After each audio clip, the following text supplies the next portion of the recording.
mesdames et messieurs, chers sociaux, piliers inébranlables de cette institution mythique, qui transcende les frontières, les cultures et les époques, c'est avec une profonde humilité et, simultanément, une détermination qui n'a jamais été aussi ardente que je me présente devant vous aujourd'hui. En ce moment charnière de notre existence, alors que nous tournons une page pour en écrire une nouvelle, plus ambitieuse, plus audacieuse et, je l'ose dire, plus glorieuse encore, je ressens le poids de l'histoire, mais surtout l'immense responsabilité de transformer nos aspirations collectives en une réalité palpable, concrète et triomphante. Nous vivons une époque où le football n'est plus seulement un jeu, mais un langage universel, un vecteur d'émotions brutes et une vitrine de l'excellence humaine, et le Real Madrid, par son ADN unique, par ce maillot blanc qui est devenu le symbole mondial de la victoire, se doit non seulement de suivre le mouvement, mais de le diriger, de le définir et d'en rester l'épicentre indiscutable. Je suis conscient, profondément conscient, que cette élection n'a pas été une simple formalité. Elle a été un dialogue, parfois âpre, souvent nécessaire, avec vous tous. J'ai entendu les critiques, j'ai analysé les doutes, et j'ai surtout senti cette soif de renouveau qui traverse les travées du Santiago Bernabéu. Cette opposition que j'ai rencontrée n'a pas été un frein, mais un catalyseur, un rappel salutaire que personne, pas même celui qui a dédié une grande partie de sa vie à ce club, n'est à l'abri de l'exigence de la performance. Vous avez rappelé que le Real Madrid n'appartient pas à son président, mais à ses sociaux, à son histoire, et à cette exigence de suprématie qui est la seule véritable boussole de notre institution. Aujourd'hui, nous tournons le dos à l'incertitude. Le temps de la réflexion s'achève pour laisser place à celui de l'action pure, une action qui sera méthodique, puissante, et, comme le club l'a toujours fait, tournée vers les sommets.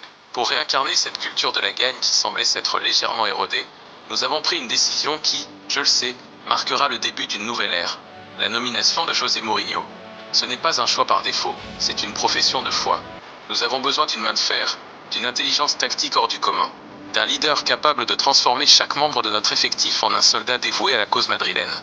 Avec lui, nous ne chercherons pas seulement à gagner, nous chercherons à dominer, à imposer notre volonté et à restaurer cette peur que nos adversaires ressentaient autrefois à la simple évocation de notre nom. La rigueur, l'abnégation, la discipline tactique et cette mentalité de guerrier qu'il insuffle seront les fondations sur lesquelles nous bâtirons notre futur. Mais, mes chers amis, un entraîneur, aussi brillant soit-il, ne peut accomplir de miracles sans les outils appropriés. Et c'est précisément ici que notre plan de bataille pour ce mercato entre en jeu. La stagnation est l'antichambre de l'oubli, et le Real Madrid refuse de s'effacer.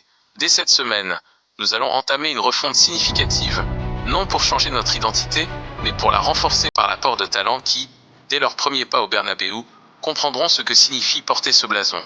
Regardez l'arrivée d'Ibrahima Konaté, une force brute, une intelligence défensive rare, un joueur qui a déjà prouvé sa valeur dans les joutes les plus rudes de la scène européenne. En le recrutant, nous n'apportons pas seulement un athlète, nous bâtissons un rempart, une assurance vie pour nos ambitions futures. De même, l'arrivée de Denzel Dumfries n'est pas fortuite. C'est l'incarnation même du latéral moderne, inépuisable, capable de soutenir nos attaques avec une précision chirurgicale tout en garantissant un repli défensif exemplaire. Ce sont des joueurs qui possèdent la faim, l'envie de conquête que je veux voir dans chaque recoin de notre vestiaire. Et ce n'est que le début. Les médias bruissent, les rumeurs s'enflamment et je comprends votre impatience. Vous attendez ce nom, ce joueur capable de faire basculer un match, de changer le cours d'une saison, cet investissement colossal de 150 millions d'euros qui alimente toutes les conversations. Que ce soit la fulgurance technique d'un Michael Olise, la vision de jeu limpide d'un Vitinha, la fougue créatrice de João Neves, la solidité technique d'un Matheus Fernandes, ou l'expérience pragmatique et raffinée d'un Bernardo Silva, sachez que chaque nom étudié, chaque piste suivie, est validée par une volonté de faire de ne rien laisser au hasard. Nous ne cherchons pas des noms pour les gros titres, nous cherchons des pièces de puzzle manquantes pour parfaire notre chef-d'œuvre. Vous m'avez demandé de frapper fort, et c'est ce que nous allons faire. Ce mercato estival ne sera pas une simple session d'ajustement, ce sera une démonstration de force.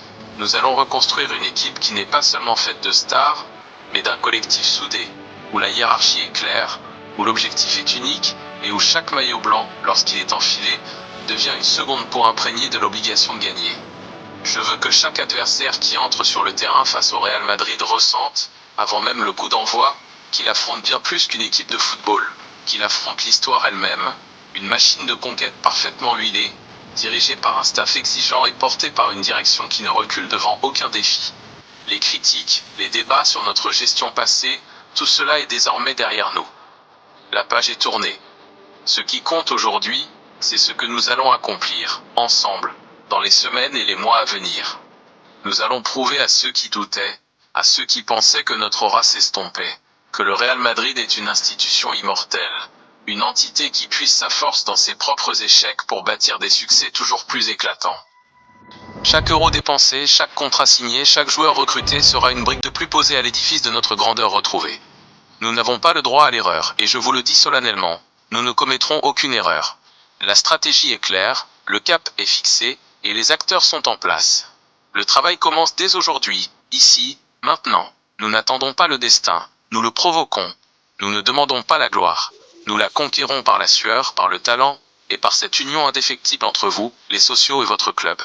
Ce que je vous promets aujourd'hui, ce n'est pas seulement une succession de transferts spectaculaires, c'est le retour du Real Madrid à sa place de numéro 1 mondial.